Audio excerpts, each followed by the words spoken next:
P T I کے لیے عدالت سے بڑی خبر۔ عمران خان کے حوالے سے وہ فیصلہ جو ہر کارکنان سننا چاہتا تھا۔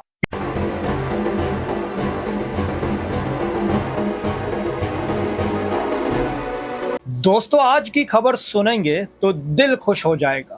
سپریم کورٹ سے وہ فیصلہ آ گیا جس کا پی ٹی آئی کارکنان برسوں سے انتظار کر رہے تھے۔ تو چلیں سنیں کیا ہوا۔ عدالت نے حکم دیا ہے عمران خان کو فوری شفا انٹرنیشنل اسپتال منتقل کیا جائے۔ ساتھ ڈاکٹر فیصل سلطان اور عظمیٰ خان بھی موجود ہوں گی۔ میرے خیال سے یہ عظمیٰ خان عمران خان کی بہن ہے اور صرف ایک دن کی بات نہیں، اگلی سماعت تک عمران خان وہیں رہیں گے۔ مگر بات یہاں ختم نہیں ہوئی۔ عدالت نے یہ بھی کہہ دیا باہر کوئی جلسہ کوئی جلوس نہیں ہونا چاہیے، اور خوشخبری یہ ہفتے میں ایک دن گھر والوں سے ملاقات بھی کروائی جائے گی۔ اب سنیں حکومت نے کیا کہا۔ یہ فیصلہ ہضم ہوا یا نہیں جانتے ہیں۔ ایڈیشنل اٹارنی جنرل کھڑے ہوئے اور کہا ہمیں تو نوٹس ہی نہیں ملا تھا۔ عدالت نے یہ اعتراض ریکارڈ پر لیا اور اگلی سماعت 16 ستمبر تک ٹال دی۔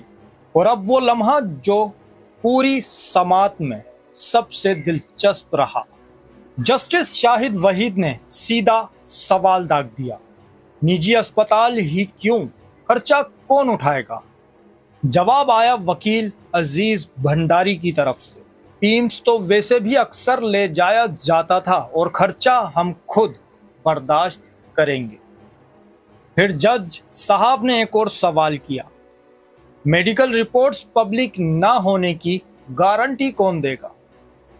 سلمان اکرم راجہ نے فوراً جواب دیا، یہ رپورٹس سیاست کے لیے کبھی استعمال نہیں ہوں گی۔ اور اب باری آتی ہے پی ٹی آئی کے رد عمل کی۔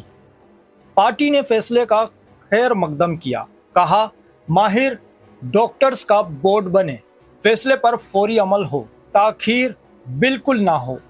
مطالبہ یہ بھی رہا کہ اسپتال کے باہر کارکنان جمع نہ ہوں، ماحول پرامن رہے۔ بیرسٹر گوہر علی خان نے اپنے بیان میں کیا کہا فیصلہ اچھا ہے مگر دیر سے آیا، یہ خان صاحب کا حق تھا۔ کارکنان سے اپیل کی اسپتال کے باہر بالکل جمع نہ ہوں تاکہ منتقل میں کوئی رکاوٹ نہ آئے۔ ساتھ ہی حکومت کو بھی پیغام دیا بس اب عمل کریں، سیاست چھوڑیں، بات چیت کی طرف بڑھیں۔ سب سے جذباتی لمحہ، 8.5 مہینے کی پابندی کے بعد بالآخر عمران خان کی بہنوں کو ملاقات کی اجازت مل گئی۔ بہنیں اڈیالہ جیل پہنچ گئیں اور ملاقات بھی ہو گئی۔ آخر میں پی ٹی آئی نے عدالت کو یقین دلا دیا اسپتال کے باہر کوئی سیاسی سرگرمی نہیں ہوگی۔ کامنٹس میں اپنی قیمتی رائے ضرور شامل کریں۔ تو دوستو، یہ تھی آج کی مکمل کہانی۔